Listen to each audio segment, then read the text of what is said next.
தான் ஜெபித்து வந்த வழக்கத்தின்படியே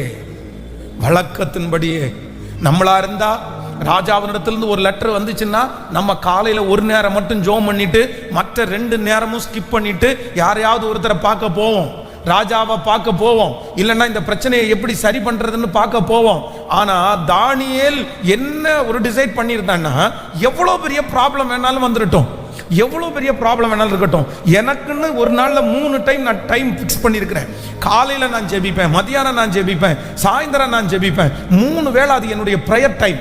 இந்த ப்ரேயர் டைமை நான் யாருக்காகவும் எந்த பிரச்சனைக்காகவும் நான் அந்த ப்ரேயர் டைமை மாற்ற மாட்டேன்னு சொல்லிட்டு தானியேல் முன்பு ஜெபித்து வந்தபடியே எருசலேமுக்கு நேராக பலகணிகளை திறந்து வச்சு அந்த டைம்ல போய் சரியா ஜெபம் பண்ணாராமா. அதனால தான் வேதம் சொல்லுகிறது, ஆண்டவர் வருங்காலத்தில் நடக்கக்கூடிய சகல வெளிப்பாட்டையும் கர்த்தர் தானியேலுக்கு கர்த்தர் தந்தார். சிங்கத்தினுடைய கெபியிலே போடும்போது கூட சிங்கங்கள் அவனை சேதப்படுத்தாதபடி கர்த்தர் அவனுடைய சிங்கங்களுடைய வாயை கர்த்தர் கட்டி போட்டார். சிங்கங்கள் அவனை சேதப்படுத்தவில்லை. காரணம் என்னவென்றால், தேவ சமூகத்திலே நிற்கிற மனுஷனை குறித்து மிருக ஜீவன்களுக்கு கூட பயம் உண்டாகும். அந்த பயத்தை கர்த்தர் அந்த மிருக ஜீவன்களுக்கு தந்தார். நல்ல கரங்களை தட்டி, சிங்க கெபியிலே நான் இருந்தாலும் அவர் என்னோடு இருக்கிறார், அவர் என்னோடு கூட இருக்கிறார், அவரே என்னை காண்கிற தேவன். அந்நாளை குறித்து வேதத்தில் வாசிக்கிறோம். ஒரு பெரிய ஃபங்க்ஷனான டைம், அவ்வளவு சந்தோஷமான டைம். முழு இஸ்ரவேல் ஜனங்களும் அப்படின்னா யூத ஜனங்கள் எல்லாருமே அந்த பண்டிகை நாட்களில் எங்க கூடி இருக்கிறாங்கன்னா, அவ்வளவுதான், எருசலேம் ஆலயத்துக்கு பக்கத்தில் வந்துட்டாங்க. அப்போ எல்லாம் நீங்க பாத்தீங்கன்னா அந்த யூதர்களுக்கு மிகவும் சந்தோஷமான நாள் என்னன்னா அந்த நாள் தான். இந்த சந்தோஷத்துல தான் என்ன பண்றதுன்னு தெரியாம தேவாலயத்துல காசுக்காரர்கள் எல்லாம் ஆண்டவர் அடிச்சு துரத்தினாரு.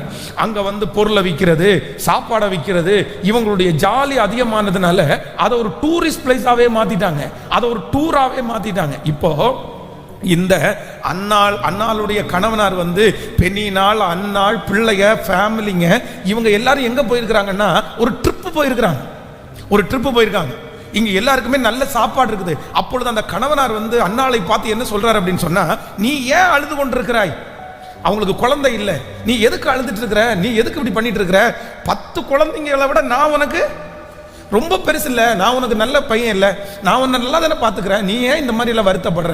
ஆனால் வேதம் சொல்லுது, அந்த அன்னாள் அவ்வளோ பெரிய சந்தோஷமான நிகழ்ச்சி நடந்து கொண்டிருக்கும் போது அவன் மனசு மட்டும் ஒரு இடத்த தேடிச்சு.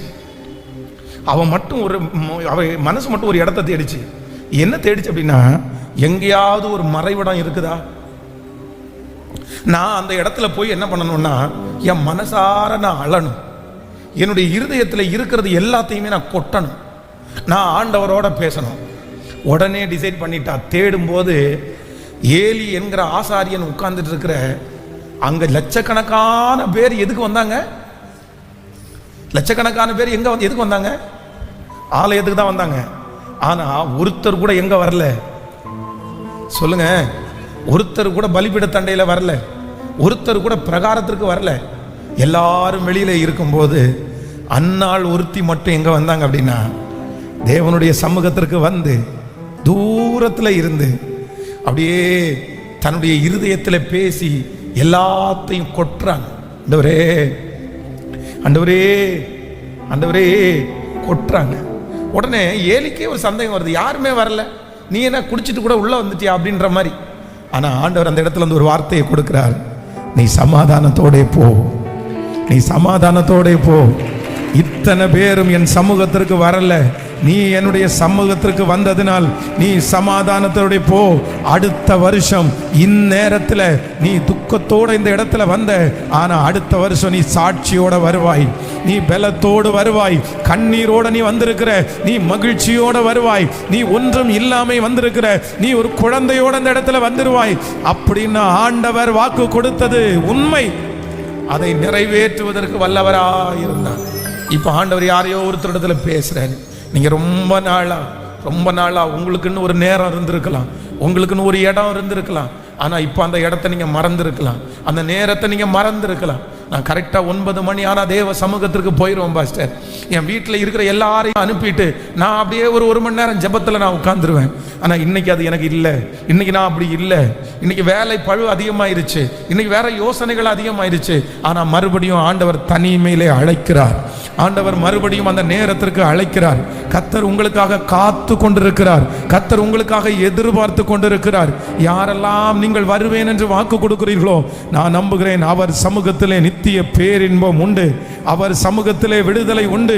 வேறு எங்கு போனாலும் இதற்கு விடுதலை இல்லை. வேறு எங்கு போனாலும் விடுதலை இல்லை.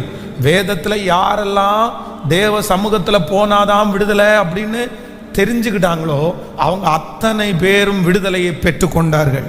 நேற்றைய தினத்தில் நம்ம தியானிச்சோம்ல, 12 வருடமாய் பெரும்பாடுள்ள ஸ்திரீ தேவ சமூகத்திற்கு போனா வெற்றின்னு தெரிஞ்சிருச்சு, விடுதலை கிடைச்சிருச்சு. அந்த சிறு பிள்ளை பலவீனமா இருக்கிறாங்க, அவருடைய தகப்பனார் ஆண்டவருடைய சமூகத்தில் போறாங்க, அந்த இடத்துல அந்த மனுஷனுக்கு அற்புதம் கிடைக்குது. அப்போ நமக்கு ஒரு நல்ல ஞானம் வேணும். தேவ சமூகத்தில் போனாதான் சில பிரச்சனைக்கு நமக்கு விடுதலை கிடைக்கும். எத்தனை பேர் அதை உடைச்சு நம்ம ஜெபம் பண்ண போறோம்? இப்போவே உங்கள் பைபிளில் எழுதுங்க, இப்போவே உங்கள் டைரியில் எழுதுங்க. என்ன டைரியில் எழுதணும்னா, எனக்குன்னு ஒரு ப்ரேயர் டைம், நான் தேவனை சந்திப்பதற்குன்னு ஒரு நேரம். அந்த நேரத்தில் வேற யாரையும் நான் சந்திக்க போவது இல்லை. அந்த நேரத்தில் வேற எந்த வேலையும் நான் வைத்து கொள்வது இல்லை. அது எனக்கும் தேவனுக்கும் உள்ள நேரம், நான் தேவனோடு செலவிடுகிற நேரம். அந்த நேரத்தை மட்டும் நீங்கள் ஒதுக்குங்க. நான் நம்புகிறேன் கண்டிப்பாக கர்த்தர் மௌனமாக இருக்க மாட்டார். உங்களை பயன்படுத்துகிற காலம் வரும். எல்லாரும் சேர்ந்து அந்த பாடலை பாட போறோம். சிங்க கெபியில நான் இருந்தேன், ஆனால் அவர் என்னோடு கூட இருந்தார். அவரே என்னை காண்கிறவர், அவரே என்னை சுமக்கிறவர். இப்பொழுது அதற்காக இருக்கிற தடைகள் எல்லாம் உடையட்டும், அதற்காக இருக்கிற கட்டுகள் எல்லாம் உடையட்டும். நான் ஜெபிப்பதற்கு ஆண்டவர் இப்பொழுது ஒரு அனுகூலத்தை கர்த்தர் எனக்கு கட்டளை இடுவாராக. என்னுடைய ஜெப நேரத்தை ஃபிக்ஸ் பண்றதற்கு ஆண்டவர் ஒரு கிருபையை கர்த்தர் தருவாராக. எல்லாருடைய கரங்களையும் தட்டி ஆமென்.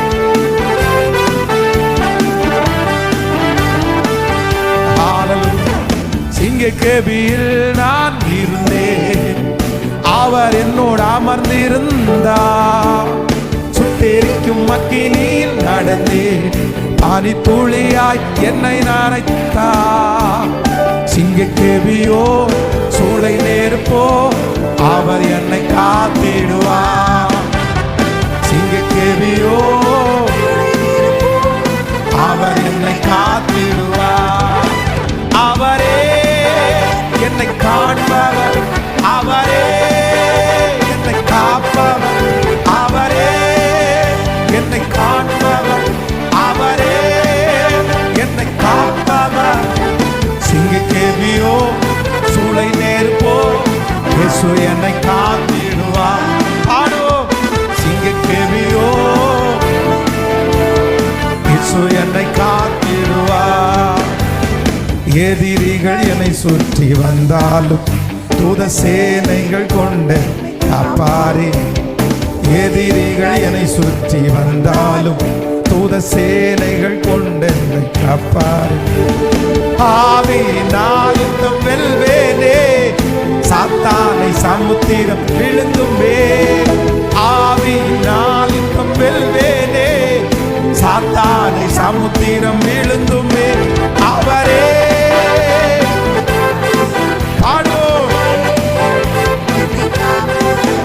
அவரே என்னை காண்பவர், அவரே என்னை காப்பவர். சிங்க கெபியோ சூளை நேர்ப்போ இயேசு என்னை காத்திடுவார். ஆடிக்கொண்டே இயேசு என்னை காத்திடுவார். ராஜ்யம் எனக்குள்ளே வந்ததா, சூழ்ச்சிகள் என்னை ஒன்றும் செய்யாதே. ராஜ்யம் எனக்குள்ளே வந்ததா, சூழ்ச்சிகள் என்னை ஒன்றும் செய்யாதே. அற்புதம் எனக்காக செய்பவர் அதிசயமாய் வழி நடத்துவார். அற்புதம் எனக்காக செய்பவர் அதிசயமாய் வழி நடத்து. அவரே கைகளை எல்லாரும் மேல தட்டி, நீரே என்னை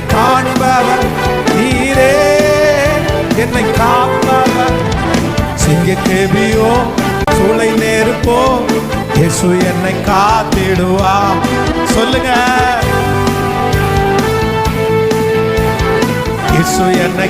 ஒரு விசை கூட கைகளை மேல தட்டி, நீரே என்னை காண்பவர் நீரே. ஹல்லேலூயா. நீரே சிங்கக்கேபியோ சூளை நெருப்போ இயேசு என்னை காத்திடுவா. சிங்கக்கேபியோ சூளை நெருப்போ இயேசு என்னை காத்திடும். கரங்களை தட்டி தேவனுக்கு ஒரு மகிமை, தேவனுக்கு ஒரு மகிமை. ஹல்லேலூயா. நீங்க ஆண்டவருடைய சமூகத்துக்குன்னு ஒரு நேரத்தை நீங்க ஃபிக்ஸ் பண்ணிட்டீங்கன்னா, ஒரு டைமை ஃபிக்ஸ் பண்ணிட்டீங்கன்னா, அந்த நேரத்தில் கண்டிப்பா ஆண்டவர் உங்களை சந்திக்க வருவார், சந்திக்க வருவார். ஏன்னா ஆண்டவருக்கு நீங்க ஒரு டைமை ஃபிக்ஸ் பண்ணி அவரை கனப்படுத்தணும்னு நினைக்கும் போது ஆண்டவர் ஒரு நாள் உங்களை கனவீனப்படுத்த மாட்டார், கனவீனப்படுத்த மாட்டார். நான் உங்களுக்கு ஒரு சாட்சியை சொல்லி இருக்கிறேன். 7 ஆண் மக்கள், 7 ஆண் மக்கள், 2 பெண் பிள்ளைகள். என்னுடைய கண்ணால பார்த்ததை நான் சொல்றேன். 3வது பையனுக்கு திருமணம் ஆகுது. திருமணம் ஆயிடுச்சுன்னா அந்த அவங்க குடியிருக்கிற வீட்டில் உள்ளுக்குள்ள படுக்கிறதுக்கு இடம் இல்லை. பெண்கள் உள்ள படுத்தாங்கன்னா ஆண்கள் வெளியே தான் படுக்கணும். அவ்வளவு குட்டியான வீடு. ராத்திரியானா எல்லாரும் கட்டில் தூக்கிட்டு வெளியே வருவாங்க, ஆண்கள் எல்லாருமே. இல்லைன்னா பாயை விரிச்சு தரையில் படுப்பாங்க, வெளியில படுப்பாங்க. இந்த லேடிஸ் வந்து பார்த்தீங்கன்னா எல்லாருமே உள்ள, அம்மா 2 மகள்கள் உள்ள படுத்துப்பாங்க, அப்பா உள்ள படுத்திருப்பாரு. கல்யாணமாகி 3வது பையனுக்கு கல்யாணமாகி ஒரு சிஸ்டர் உள்ள வராங்க, அந்த வீட்டுக்குள்ள வராங்க. வந்தா அந்த கல்யாணமான அண்ணன் சொல்றாங்க, என்ன சொல்றாங்க அப்படின்னு சொன்னா, எப்பா நம்ம எல்லாரும் லேடிஸ் எல்லாம் உள்ள படுப்போம், ஜென்ஸ் எல்லாம் வெளியே படுக்கணும். என்ன அப்படின்னு கேட்டா, இல்ல உள்ளுக்குள்ள படுக்க முடியாது. உடனே அந்த கோச்சுக்கள், அந்த பொண்ணு அவங்க வந்து, இப்படி இந்த சின்ன வீடா இப்படி என்ன கல்யாணம் பண்ணி கொடுத்தீங்களா, எங்க வீட்டுக்கு வாங்கன்னா இழுத்துக்கல. கரெக்டா ஷார்ப்பா 4 மணி, 4 மணிக்கு அலாரம் வச்சு எழும்பி அந்த சின்ன வீட்டுக்குள்ள முழங்கால் படிடுறாங்க. எத்தனை வருஷம்னா சரியா 1 இயர். 1 வருஷத்துல ஒரு நாள் கூட அந்த சிஸ்டர் வந்து காலையில 4 மணிக்கு எழும்பி முழங்கால் படிடாத நாளே இல்லை. 4 மணிக்கு எழும்பி நின்று ஏசப்பா சமூகத்துல ஆண்டவரை ஆராதிச்சுட்டு, ஆண்டவரே ஆண்கள் எல்லாம் வெளியில படுத்து கிடக்குறாங்க, ஆண்டவரே நாங்க உள்ள இருக்கிறோம், ஆனா எல்லாரும் ஒரு வீட்டுல உட்கார்றது மாதிரி ஒரு வீடை தாங்க, எங்களுக்கு இது எட்டாத உயரம், எங்க கணவனாருக்கு இது எட்டாத உயரம். அப்போ 1 இயர் சரியா 1 வருஷம் ஆகுது. டெய்லி டைரி எழுதுற பழக்கம். அன்னைக்கு அந்த 1 இயர் முடிகிற அன்னைக்கு முழங்கால நிக்கிறாங்க. காலையில 4 மணிக்கு முழங்கால நின்று கண்ணை மூடி ஜெபம் பண்ணும் போதே ஒரு தரிசனத்தை போல ஒன்ன பாக்குறாங்க. அப்ப பாத்தீங்க அப்படின்னு சொன்னா, ஒரு நல்ல வயசான ஒருத்தர் ஒரு வெள்ளையும் ஒரு ஜிப்பா மாதிரி ஒரு அங்கியை போட்டுட்டு வந்து ஒரு பேப்பர் துண்டை மடிச்சு இந்த சிஸ்டருடைய கையில கொடுக்குறாங்க. உடனே இந்த சிஸ்டர் அந்த பேப்பர் துண்டை எடுத்து நிமித்து உள்ள பார்த்தா, கர்த்தர் உனக்காக யாவையும் செய்து முடிப்பார் அப்படின்ற வேர்டு எழுதப்பட்டிருக்குது அந்த பேப்பர். உடனே கண்ணை திறந்துட்டான். கண்ணை திறந்து பார்த்தா யாருமே இல்லை, கையில எந்த பேப்பரும் இல்லை. ஆனா அந்த பெரியவர் வந்து கொடுத்த அந்த அதெல்லாம் ஞாபகம் இருக்குது, கர்த்தர் எனக்காக யாவையும். உடனே அன்றையிலிருந்து வீட்டுக்காக ஜெபம் பண்றதை நிறுத்திட்டாங்க, நன்றி மட்டும் சொல்ல ஆரம்பிச்சாங்க. ஆண்டவரே எனக்கு வீட்டை தந்ததற்காக நன்றி, எனக்கு வீட்டை தந்ததற்காக நன்றி, நீர் கட்டளையிட்டதற்காக நன்றி. அந்த ஜெபத்தை நிறுத்தவே இல்லை. அந்த வீட்டில் இருக்கிற கணவனார் எதேர்ச்சியா அவர் வந்து ஒரு பிசினஸ், சின்ன பிசினஸ் பண்றாரு. ஒரு பெரிய ஒரு கோடீஸ்வரரான ஒருத்தரிடத்துல ஒரு பிசினஸ் கிடைக்குது. அந்த பிசினஸ்ல ஒரு பெரிய ஆசீர்வாதம் வந்து 3 வருஷத்துக்குள்ள ஆண்டவர் அவங்களுக்கு ஒரு வீடு கொடுத்தார். எப்படிப்பட்ட வீடு அப்படின்னா, அந்த ஏரியாவில் கிட்டத்தட்ட ஒரு 3 கிலோமீட்டருக்குள்ள அந்த மாதிரி ஒரு வீட்டை யாருமே அது வரைக்கும் கட்டினதில்லை. அவ்வளவு பிரமிக்கத்தக்க வீடு. ஸோ அந்த வீட்டினுடைய டெடிகேஷன், அந்த வீட்டினுடைய திறப்பு விழாவுக்கு என்னையும் கூப்பிட்டுருந்தாங்க. இந்த மாதிரி நீங்களும் வரணும், நீ ஒரு ஊழியக்காரன், நீங்கெல்லாம் வந்து ஜெபம் பண்ணணும் அப்படின்னு சொல்லி.